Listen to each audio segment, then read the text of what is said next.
Hello everyone, আমার মেয়ে আজ চিজ কেক বানাচ্ছে। দেখতে যেমন সুন্দর হয়েছে, খেতেও তেমন ভালো হয়েছে। মার্কেট থেকে না কিনে বাড়িতেই বানিয়ে ফেললো। আর কীভাবে বানালো তা আপনাদের সঙ্গে শেয়ার করছি।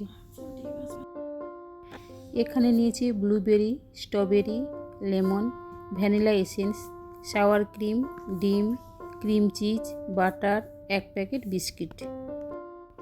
আমি এখানে ডাইজেস্টিভ বিস্কিট নিয়েছি, আপনারা আপনাদের পছন্দ মতো বিস্কিট নিতে পারেন। প্রথমে সব বিস্কুটগুলোকে গুঁড়ো করে নিয়েছি, তারপর ওই বিস্কুটগুলোর মধ্যে চিনি ও বাটার দিয়ে ভালোভাবে মিশিয়ে নিয়েছি।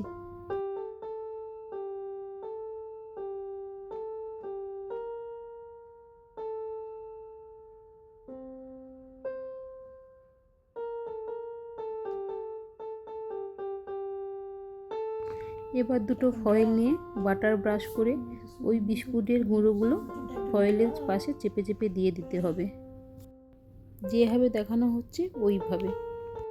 এবার ওই দুটো ফয়েল ফ্রিজে 30 মিনিটের জন্য রেখে দিতে হবে। এবার একটি বড় পাত্রে ক্রিম চিজ নিয়ে ওর সঙ্গে 2 চামচ চিনি দিয়ে ভালো করে হ্যান্ড মিক্সচার দিয়ে মিশিয়ে নিচ্ছে। ভালোভাবে মিশ্রণ করতে হবে যতক্ষণ না একটা ক্রিমি ভাব আসে। এবার ওই মিশ্রণের মধ্যে সাওয়ার ক্রিম, ডিম ও ময়দা দিয়ে ভালো করে মিশিয়ে নিচ্ছে। হ্যান্ড মিক্সচার দিয়ে ভালোভাবে মিশিয়ে নিচ্ছে। ভালোভাবে মেশানো হয়ে গেলে লেমনটা এইরকমভাবে ছিলে ছিলে দিতে হবে। আবারও ভালোভাবে মিশিয়ে নিচ্ছে। এবার ওই মিশ্রণটি ওই দুটো ফয়েলের মধ্যে ঢেলে দিচ্ছে। যেহেতু ব্লুবেরি ও স্ট্রবেরি কেক তৈরি করছে, সেই জন্য একটি ফয়েলের মধ্যে ব্লুবেরি দিচ্ছে। এখন ওভেনে 2 ঘন্টার জন্য বেক করতে হবে।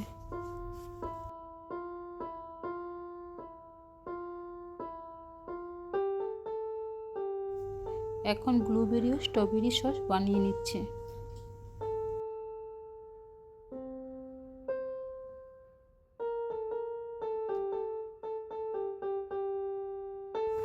দুই ঘন্টার পর দেখলো চিজ কেক পুরো রেডি। এবার ওপর থেকে স্ট্রবেরি সস ও ব্লুবেরি সস দিয়ে ওভারনাইট ফ্রিজে রেখে দেবে। আপনারা 3-4 ঘন্টা ফ্রিজে রাখতে পারেন। যেহেতু মেয়ে রাত্রিতে কেক বানিয়েছিল, সেই জন্য ওভারনাইট ফ্রিজে রেখে দিয়েছিল। পরের দিন ফ্রিজ থেকে বের করলো, দেখতে দারুণ হয়েছে।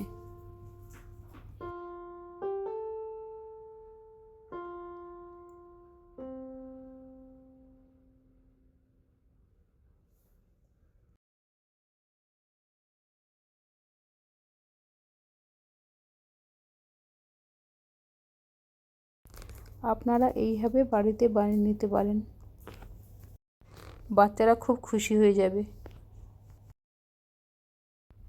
খেতে খুব ভালো হয়েছে, মেয়ে খেয়ে তো দারুণ খুশি।